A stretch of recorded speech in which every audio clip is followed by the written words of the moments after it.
এই সফলতার কারণ মূল রয়েছে বাংলাদেশ সরকার এবং বাংলাদেশ সরকারের সহযোগিতায় কিছু উনি অনুদান দিচ্ছে। ওই অনুদানের আমি এই বায়োগ্যাস করছি।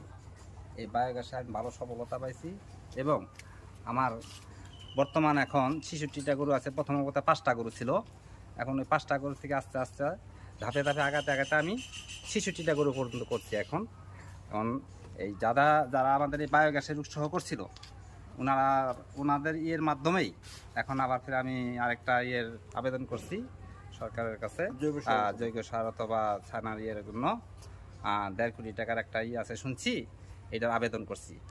যদি সরকার যদি আমার দিকে তাকাইয়া যদি আমার প্রতি করিয়া যে আমি 4টা-5টা গরুর থেকে এখন 66টা গরুতে আসছি, আরও কিছু সরকার আমাদের সহযোগিতা করে, আশা করি আমি সরকারকে আরও ভালো কিছু দিতে পারবো।